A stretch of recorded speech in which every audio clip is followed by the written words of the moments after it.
Hello guys, welcome to my channel. So first of all, I would like to say thanks to those who are watching this video. So let's go and हमारा जो topic है वो है class 10th. So class 10 chapter 10 है circles exercise 10.2 का question number 3 है. So at first we will read question number 3 and then we will solve. So what is there in question number 3? Let's read. क्या दे रखा है question number 3 पे? If tangents PA and PV from a point P to a circle with centre O, यानी कि guys हमें दे रखा है एक सर्किल है, ठीक है, एक सर्किल है जिसका सेंटर क्या है O है, एंड दे रखा है दो टेंजेंट्स है PA and PV from a point P. किस पॉइंट से है? P पॉइंट से है PA and PV to a circle, एक सर्किल के जिसका सेंटर क्या है O, are inclined to each other, दोनों एक दूसरे से इंक्लाइंड है एट एंगल ऑफ 80 डिग्री, ठीक है, किस एंगल पे? 80 डिग्री पे. Then angle P O is equal to, हमें बताना है कि पी ओ एंगल क्या है, तो हमें ऐसे नहीं समझेंगे, हम इसे फिगर से समझेंगे. क्या बोला गया? हमसे बोला गया कि एक है सर्किल, ठीक है, एक सर्किल है, सर्किल का सेंटर क्या है? ओ, सर्किल का सेंटर ओ है, ठीक है, एंड बोला गया है कि एक दो टेंजेंट हैं, ठीक है. If tangents P A and P V from a point, दो टेंजेंट है पी पॉइंट से, ठीक है, पी पॉइंट. तो सपोज करो कि हमने एक ये पॉइंट ले लिया पी, ठीक है, और दो टेंजेंट है, तो ये बोलेंगे पी ए और इसको बोल देना पी वी, ठीक है, ये बोल दिया हमने पी ए और इसको बोल दिया पी वी, दोनों क्या है. फिर नेक्स्ट बोला गया है are inclined to each other, दोनों एक दूसरे को क्या है? इंक्लाइंड है, ठीक है, इस टाइप से जुड़ी हुई है एट एंगल ऑफ 80 डिग्री, और उनके दोनों के बीच का एंगल क्या है? 80 डिग्री. हमें क्या बताना है? हमें एंगल पी ओ ए बताना है, ठीक है, तो हम इसको भी मीट कर देते हैं, ठीक है, इन दोनों लाइन को भी मीट कर देंगे. और हमसे कौन सा एंगल बताया गया, पूछा गया है? पी ओ ए, यानी कि गाइस पी ओ ए, ये वाला एंगल हमसे पूछा गया है, ठीक है, ये वाला एंगल कौन सा होगा? तो देखो हम आपने समझा क्वेश्चन बहुत ईजी है. क्या दे रखा है? केवल हमें फिगर कंस्ट्रक्ट करना है. अगर हमने फिगर कंस्ट्रक्ट कर लिया तो इजीली बन जाएगा. हमसे बोला गया था कि हमें एक सर्किल दे रखा था, ठीक है, हमने पहले सर्किल को कंस्ट्रक्ट किया जिसका सेंटर क्या दे रखा था? ओ, ठीक है, तो हमने उसका सेंटर क्या ले लिया? ओ ले लिया.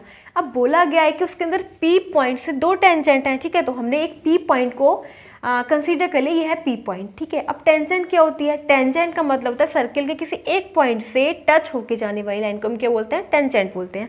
तो सर्किल के ए पॉइंट से टच होके जाने वाली लाइन पी पॉइंट से जो मीट कर रही है उसको क्या बोलेंगे? टेंजेंट. तो एक टेंजेंट तो पी ए हो गई. फिर दूसरा पॉइंट हमने कंसीडर करा बी, ठीक है. अब बी पॉइंट से टच होके जाने वाली लाइन पी पॉइंट को टच करी तो इसे भी टेंजेंट बोलेंगे. दोनों इंक्लाइंड है, दोनों को जोड़ दिया किस पे? 80 डिग्री एंगल पे. हमसे पूछा गया कि हमें पी ओ ए बताना है, एंगल पी ओ ए बताना है, ठीक है. तो देखो हम क्या करेंगे, ये जो है let's draw a circle with centre O and, ठीक है, and from point P PA and PV are two equal tangents, ठीक है. ये हम लिखेंगे कि सब let's draw a circle with centre O and from P point PA and PO PV are two equal to drawn two equal tangent, ठीक है, are drawn two equal tangents, ये लिखना है हमें, ठीक है. ये जो है ओ ए, ठीक है, ये क्या है? रेडियस. ओ ए क्या? रेडियस, और ओ बी भी रेडियस है, ठीक है. तो ओ ए जो है वो किससे परपेंडिकुलर है? पी ए पे. यहाँ पे लिखेंगे ओ ए परपेंडिकुलर ऑन पी ए. जो ओ ए है ये रेडियस है, ये परपेंडिकुलर टेंजेंट पर, ठीक है, इसीलिए हम, और ऐसे ही एंड, और ओ बी जो है वो किस पे परपेंडिकुलर है? पी वी पे. ओ बी परपेंडिकुलर किस पे है? पी वी पे, ठीक है. तो क्या है? पी ए ओ, हम क्या बोलेंगे? Angle P A O. Angle P O किसके इक्वल है? एंगल पी ए ओ है इस equal angle P V O के इक्वल. लिखेंगे एंगल पी वी ओ दोनों क्या है? 90 डिग्री के, ठीक है. एंगल पी ए ओ भी क्या है?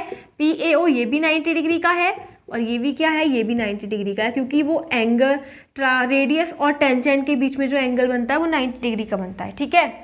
क्योंकि रेडियस क्या होती है, टेंजेंट पर परपेंडिकुलर होती है। तो देखो ये दोनों तो हो गए 90 डिग्री के, और हमें पता है कि एंगल ए पी वी वो क्या है, वो है 80 डिग्री का। तो हम कौन सा क्वाड्रिलेटर ले रहे हैं, इन quadrilateral P A O B, ठीक है, इन quadrilateral P A O B, ठीक है, हम ये वाला क्वाड्रिलेटर कंसीडर कर रहे हैं पी ए ओ बी। तो इनके सभी एंगल का सम, क्वाड्रिलेटर के 4 एंगल्स का सम क्या होता है, 360। तो angle A P B plus angle P B O plus angle A O B और plus angle P A O equal to क्या हो जाएगा, 360। और रीजन आपको पता है क्योंकि क्वाड्रिलेटरल के जो 4 एंगल्स का सम क्या होता है, 360। अब एंगल ए पी बी हमारे पास क्या है, ए पी बी क्या है, 80, लिख दो 80। एंगल पी वी ओ क्या है, पी बी ओ वो 90 है, लिख दो। अब एंगल ए ओ बी क्या है, ए ओ बी हमें नहीं पता, हमें फाइंड करना है, एंगल ए ओ बी हमें करना है फाइंड।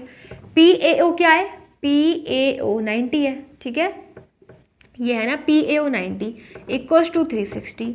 तो इन दोनों को ऐड कर देंगे, ठीक है, तो कितना हो जाएगा 260। तो यहाँ पे लिख दो angle A O B plus 260 is equal to 360। अब हमारे पास एंगल ए ओ बी आ जाएगा, कैसे, 360 में से प्लस का 260 माइनस कर देंगे, तो क्या आ गया 100, यानी कि एंगल ए ओ बी क्या है 100, ठीक है, एंगल ए ओ बी क्या आ गया, ये पूरा एंगल आ गया 100 का। लेकिन हमें ये नहीं निकाला, हमें क्या निकाला है, हमें निकालना है एंगल पी ओ ए, एंगल पी ओ ए, हमें ये वाला केवल ये वाला एंगल निकालना है। तो हम इसको निकालते हैं, देखो इसको रफ कर देते हैं, स्पेस नहीं है, ठीक है। तो अब हमें ये निकालना है ये वाला एंगल, और उसके लिए हम लेंगे इन triangle P O A and triangle P O B. हम 2 ट्राइंगल ले रहे हैं, एक तो पी ओ ए और एक पी ओ बी, ठीक है, दोनों ट्राइंगल ले रहे हैं। तो आपको दोनों ट्राइंगल में क्या कॉमन दिख रहा है, देखो पी ए जो है वो पी ए किसके इक्वल है, पी वी के, क्यों, क्योंकि वो टेंजेंट है, ठीक है। हमेशा याद रखना कि किसी भी एक पॉइंट से टेंजेंट, अगर इस पे भी इस टेंजेंट हमेशा एक पॉइंट से इक्वल होती है, जैसे इसी पॉइंट से यहाँ पे और इस पॉइंट से ही यहाँ पे, तो ये दोनों टेंजेंट क्या हो जाएंगी, इक्वल हो जाएंगी। तो पी ए और पी वी क्या है, इक्वल है, ठीक है। ऐसे ही सेम ये ए ओ है, मतलब इस ट्राइंगल की हमने पी ए साइड ली और इस वाले ट्राइंगल की पी बी साइड ली। अब इस वाले ट्राइंगल की हम पी ओ ए ट्राइंगल में कौन सी साइड ले रहे हैं, ए ओ, तो ए ओ किसके इक्वल हो जाएगी, ओ बी के, ठीक है। इस वाले ट्राइंगल की साइड हमने क्या ली, ओ बी, दोनों क्या है, रेडियस, ठीक है, रेडियस। और यहाँ पे भी लिख देना टेंजेंट फ्रॉम ए पॉइंट, बस यहाँ पे लिखो टेंजेंट ही लिख दो, ठीक है, टेंजेंट फ्रॉम मतलब टेंजेंट के बारे में बताया, टेंजेंट जो एक पॉइंट से होती है सर्कल पे इक्वल होती है, ठीक है, ये रेडियस हो गई। और देखो एक साइड और, ये वाली जो पी ओ है, P O equals to P O, ये कॉमन साइड है, ठीक है, common side. Tangent to a point, tangent from a point P to a circle is equal, ठीक है, ऐसे लिख देना, नहीं तो फिर डायरेक्ट लिख दो। तो ये पी ओ हो जाएगा और पी ओ हो जाएगा, दोनों इक्वल है, ठीक है। मतलब देखो पी ओ ए ट्राइंगल में ओ पी ओ साइड आ रही है, इसी प्रकार से पी ओ बी ट्राइंगल में भी पी ओ साइड आ रही है, तो ये क्या है, कॉमन साइड। तो क्या लिखेंगे, by as side rule, by side rule, side rule मतलब तीनों साइड है, ठीक है, से रूल से क्या हो जाएगा, triangle P O A congruent to triangle P O B, ये दोनों ट्राइंगल हो गए कॉमन, ठीक है, सॉरी कॉन्ग्रेंट, दोनों हो गए ट्राइंगल कॉन्ग्रेंट। और जब 2 ट्राइंगल कॉन्ग्रेंट हो जाते हैं तो उनकी हर चीज़ इक्वल हो जाती है, इसीलिए हम बोलेंगे कि जब P O A triangle P O B triangle के इक्वल है तो इस ट्राइंगल का angle P O A, triangle कौन सा है, पी ओ ए, इसका एंगल लेंगे हम पी ओ ए और इसका लेंगे पी ओ बी, ठीक है, पी ओ बी, दोनों क्या है, इक्वल है, ठीक है। अब दोनों इक्वल है, तो अब देखो फिर क्या करेंगे, अब हम बात कर रहे हैं ए ओ बी, ठीक है, एंगल ए ओ बी किसके इक्वल है, एंगल ए ओ बी जो इक्वल है ना, वो एंगल ए ओ बी की बात करें तो ये एंगल इसके इक्वल है, इसको क्या लिखेंगे हम, इस वाले एंगल को लिखेंगे पी ओ ए, तो लिखो पी ओ ए प्लस, और इसको भी इन्हीं दोनों को मिलाकर तो पूरा एंगल बनाए, इसको लिखेंगे पी ओ बी, और ये वाली बात तो पता है ना कि अब पी ओ ए और पी ओ बी क्या है, दोनों इक्वल है, तो इस पर लिख दो एंगल पी टू हो जाएगा, टू पी ओ ए, क्योंकि ये भी पी ओ ए है, ये भी इक्वल है ना पी ओ ए के, ठीक है। तो इसको लिख दे two angle P O A is equal to angle A O B. और ये और एंगल ए ओ बी अभी हमने निकाला, कितना निकाला, 100 निकाला, ठीक है। 100 is equal to two angle P O A, ठीक है। अब देखो 2 से ये कट हो गया, 50 आ गया, तो एंगल पी ओ ए क्या निकला, एंगल पी ओ निकला 50। यही तो हमें फाइंड करना था, यही हमारा फाइनल आंसर हो जाएगा।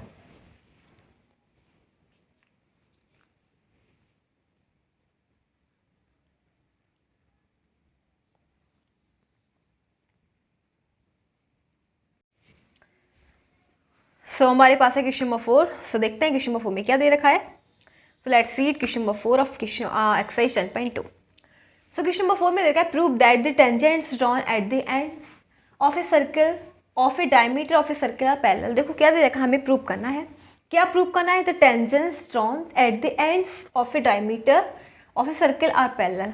मतलब आप इसको फिगर से समझोगे, देखो इस टाइप से दे रखा है कि हमें ये प्रूव करना है कि जो टेंजेंट्स है सर्किल की वो कहाँ पे ड्रॉ की गई है, डायमीटर के एंड्स पे, ठीक है। यानी कि जहाँ पे डायमीटर फिनिश होता है वहाँ पे टेंजेंट्स ड्रॉ करी गई है, और वो जो टेंजेंट्स ड्रॉ की गई है वो कैसी हैं, एक दूसरे के पैरेलल हैं, ठीक है। इसका मतलब देखो सबसे पहले हम क्या करेंगे, इस टाइप से बोला गया एक सर्किल है, ठीक है, क्या है, एक है सर्किल,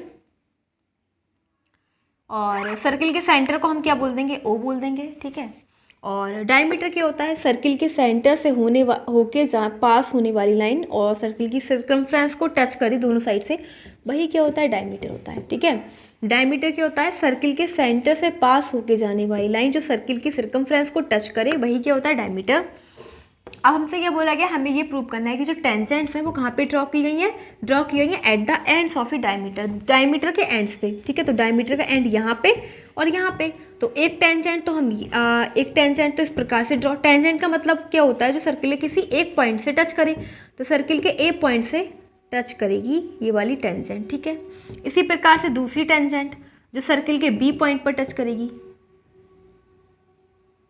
ठीक है। तो एक टेंजेंट ये है, समझ गए। तो अब हम यहाँ पे लिखेंगे let's draw a circle, let's draw a circle with centre O, जिसका सेंटर क्या है, ओ है, and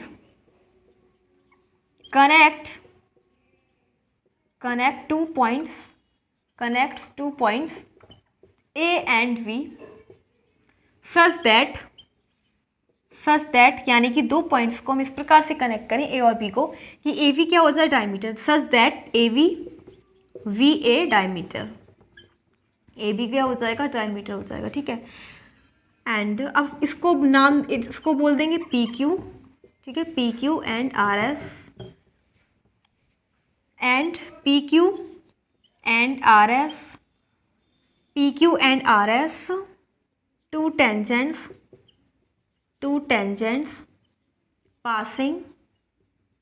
passing from A and B points respectively, ठीक है। मतलब ये है कि गाइस ये हमने सर्किल एक कंस्ट्रक्ट किया जिसका सेंटर ओ है, जैसे जैसे क्वेश्चन में दे रखा था बिल्कुल वैसा वैसा हमने नोट किया। क्वेश्चन में दे रखा था एक सर्किल है जिसका सेंटर, मतलब हमें ये प्रूव करना था कि सर्किल के जो डायमीटर है, तो हमने ए बी पॉइंट को क्या ले लिया, डायमीटर ले लिया, ठीक है। डायमीटर का मतलब होता है जो सर्किल के सेंटर से पास होकर जाती है लाइन और सर्किल की सर्कमफ्रेंस को टच करती है दोनों साइड से, ठीक है। तो ए बी क्या है, डायमीटर, एंड डायमीटर के एंड्स पॉइंट पर टू टेंजेंट्स बोला गया है। तो एंड पॉइंट का मतलब एक तो ए पॉइंट पर एक बी पॉइंट पर टेंजेंट्स ड्रॉ की, टेंजेंट ड्रॉ करी हमने एक पी क्यू और एक आर एस, ठीक है। तो हमसे ये बोला गया हमें ये प्रूव करना है कि ये जो दोनों टेंजेंट्स हैं वो एक दूसरे के क्या हैं, पैरेलल, ठीक है। तो अब देखो कैसे करेंगे, टू प्रूव, हमें क्या प्रूव करना है, टू प्रूव, हमें प्रूव करना है कि जो पी क्यू है वो किसके पैरेलल है, आर एस के, ठीक है। ये हमें प्रूव करना है, हम प्रूव करेंगे, ठीक है, प्रूफ। अब देखो क्या करेंगे, हाँ ये जो है पी ए बी, ठीक है, एंगल सबसे पहले तो लिख देते हैं ओ ए, ये जो है ओ ए रेडियस है, ठीक है। ओ ए क्या है, रेडियस, ओ ए रेडियस परपेंडिकुलर किस पे है, पी क्यू पे, ठीक है, क्या है, पी क्यू पे। एंड और जो ओ बी है, ओ बी भी क्या है, यहाँ से लेके यहाँ तक रेडियस। रेडियस होती है डायमीटर की हाफ, ठीक है, यानी कि जो डायमीटर क्या है, ये पूरा डायमीटर है, तो ये हाफ सेंटर से लेके यहाँ तक क्या हो जाएगी रेडियस।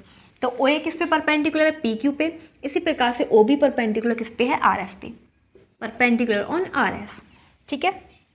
अब देखो उसका सर्किल एंड सर्किल की रेडियस एंड टेंजेंट के बीच का जो एंगल बनता है 90 डिग्री का, क्योंकि एक दूसरे पे मतलब ये जो रेडियस होती है वो परपेंडिकुलर होती है। इसी प्रकार से ओ ए पी 90 डिग्री और ओ ए क्यू ये भी 90 डिग्री। ऐसे ही सेम ये हो जाएगा आर बी और ओ ये भी 90 डिग्री है। इसी प्रकार से ये हो जाएगा एस बी ओ ये भी 90 डिग्री का, ठीक है। तो हम बोल देंगे एंगल, जब ये दोनों क्या है परपेंडिकुलर हैं, तो ये इससे ये पता लग जाएगा कि एंगल पी ए और O equals to angle Q A O, angle Q A O equals to angle R B O equals to angle S B O. ये क्या है, सभी 90 डिग्री के हैं और रीजन आपको पता है क्योंकि ये जो है ओ ए परपेंडिकुलर है पी क्यू पे, इसीलिए 90 का हो गया, ठीक है। इसी प्रकार से ओ भी परपेंडिकुलर है आर एस पे, ठीक है। अब देखो ये हमें मिल गया एंड फिर अब देखो ये जो है एंगल आर बी और ओ, आर बी ओ, यहाँ पे लिखो एंगल आर बी ओ किसके इक्वल है, एंगल जो आर बी ओ है वो इक्वल है किसके, ये इक्वल है इस वाले एंगल के ओ ए क्यू के, ठीक है। मतलब ये वाला एंगल जो है वो किसके इक्वल है, इसके इक्वल है, ठीक है। सो या और रीजन क्या हो जाएगा, ये जो आर बी ओ है ये किसके इक्वल है, क्यू ए ओ के, एंगल क्यू ए ओ के।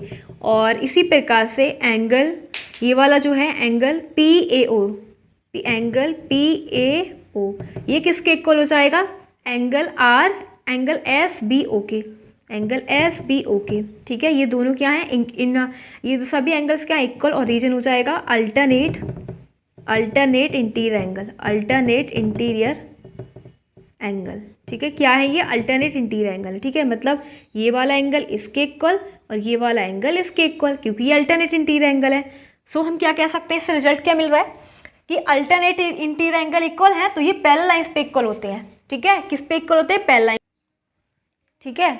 इस alternate interior angle also interior angle also लिखना। So we can say that कि जो पी क्यू है, P Q and R S are parallel to each other, ठीक है, ईच अदर, ठीक है। ये दोनों एंगल क्या है, इक्वल है, और ये क्यों इक्वल है, अल्टरनेट इंटीरियर एंगल है ये दोनों, ठीक है। तो ये क्या हो जाएगा, इसलिए हम कह सकते हैं कि दोनों लाइंस कैसी हैं, पैरेलल है एक दूसरे के। P Q and R S क्या है, P Q and R S parallel है, हैंस प्रूव्ड।